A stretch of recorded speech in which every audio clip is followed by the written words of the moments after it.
The world's greatest collector car, the Ferrari 250 GTO that's worth millions of dollars, well, this car is the American equivalent. There were only 20 1967 L88 Corvettes ever made, and they were also worth millions today. The L88s used the same big block 427s that were available in the regular Vette, but the L88 427 was way more radical. The L88 427 was officially rated by General Motors at 430 horsepower from the factory, but dyno numbers put the L88 427 at 560 horsepower. It was rumored that besides the insurance reasons, GM underrated these cars to deter customers from buying them. The L88 was way more expensive than a regular 427 Corvette with more options. GM wanted the L88 cars in the hands of customers who knew what they were getting and would utilize every ounce of that insane power. You had to run 103 octane gas in the L88. It had 12.5 to 1 compression, forged rods, forged pistons, hardened push rods, a high lift cam, a 4-barrel carburetor, and aluminum heads.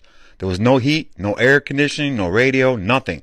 These cars were built for racing and racing only. Out of the 20 C2 L88 cars that were built in 1967, only 10 are known to still exist. A 1967 L88 Corvette costs over $6,000 brand new. The C2 L88 Corvette is the holy grail of American cars. In 2014, a one-of-one red-on-red C2 L88 sold at Barrett-Jackson. Check out how much this sold for. 20 Mike mentioned was one in this livery, red over red. It is one of one from a very select and elite group of performers from the year 1967. One detail these cars came with was a sticker in the console warning drivers never to use anything less than 103 octane gasoline.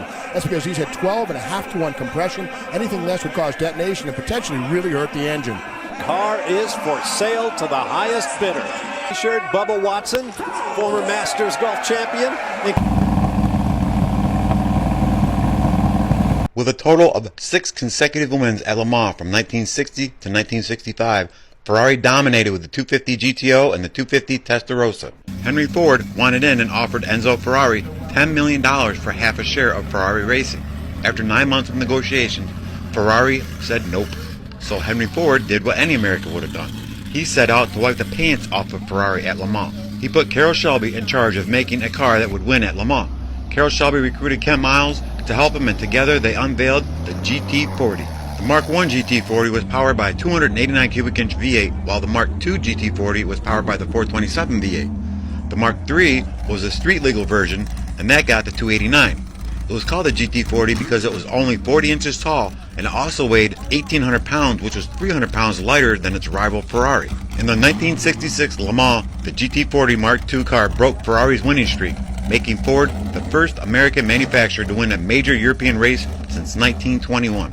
Just a few months ago, a 1966 GT40 Mark II sold at auction for over $13 million. Do you think the OG GT40 is the holy grail of American-made cars?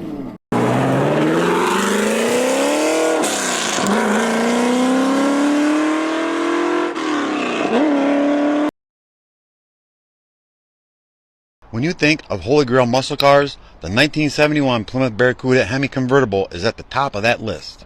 When it comes to muscle cars, you can argue over which one was the best, the quickest, or the best looking all day long. Everyone's got their opinion. But when it comes to the price and value, there's only one muscle car king, and that's the 1971 Plymouth Cuda Hemi Convertible. For example, one 1971 Hemi Cuda Convertible sold at auction a while ago for $3.5 million. But then, in 2021, at a Mecum auction, one of the import Hemi Cuda convertibles got bid up to $4.8 million and it still didn't sell. I've come up with some production numbers, and if I'm wrong, then I apologize now, and if I'm wrong, let me know in the comment what the right numbers are. From what I could find, there were 12 Hemi Cuda convertibles produced for the 1971 model year. 7 of them were sold in the US, 2 were sold in Canada, and 3 were exported overseas. One of those exported cars was the French car that got bid up to $4.8 million and still didn't meet the reserve. Again, if those numbers are wrong, let me know in the comments. 1971 was also the last year for the 426 Hemi in production cars, making these rare Cuda Hemi convertibles even rarer and sought after. What do you think? Is the 1971 Plymouth Cuda Hemi convertible the holy grail of muscle cars? I'm pretty sure the numbers don't lie. Yeah, it is.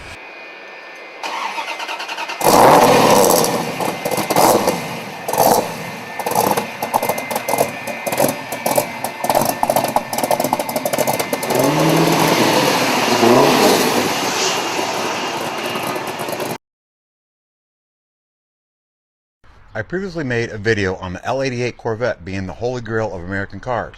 Well, a number of you commented that the L88 isn't the holy grail of American cars, the Shelby Daytona Coupe is.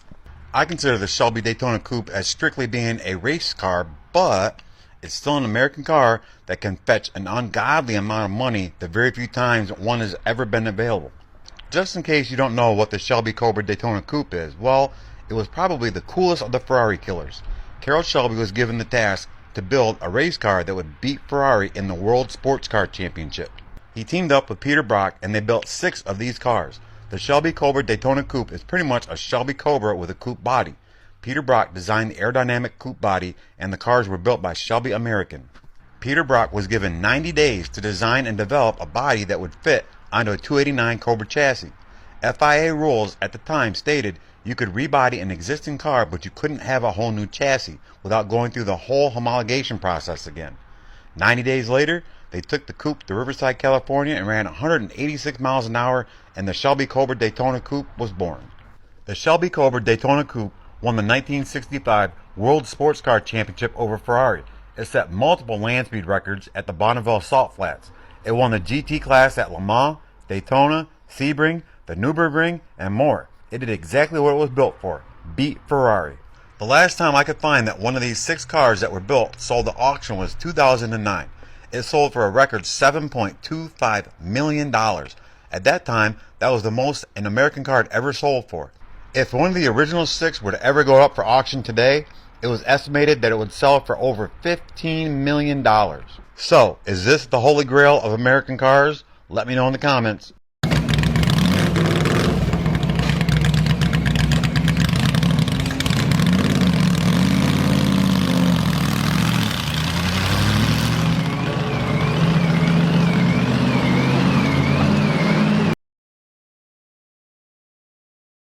I'm sure you've heard of Carroll Shelby and his Mustangs and Don Yanko and his Camaros, but did you know there was another matchup on Long Island, New York between Baldwin Chevrolet and Joel Rosen's Motion Performance? They put together some of the most radical and arguably the most powerful cars from the era.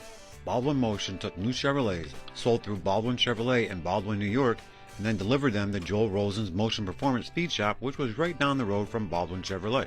This partnership allowed clients to buy a built-to-order street machine limited only by the buyer's imagination and wallet. Some of these cars even came with a written money-back quarter-mile performance guarantee. That's crazy. The most valuable Baldwin Motion cars were the Phase 3 GT Corvettes. Roughly 10 of these Phase 3 GT Vettes were produced between 1969 and 1971 because of their price tag. These monster Corvettes had a price tag of $13,000, which is equivalent to $115,000 today. These GT Corvettes also came with a motion performance guarantee.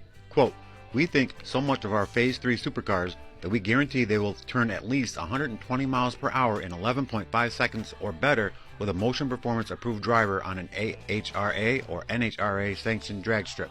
End quote. Most of the 10 Phase 3 GT Vettes were powered by a 427, and a few were ordered with a 454, but one client ordered their Phase 3 GT Corvette with a 482 cubic inch monster with a stroker crank and overboard boasting an estimated 600 horsepower. That's insane power for the late 60s and early 70s. Did you even know these rare cars existed? Let us know in the comments what you think.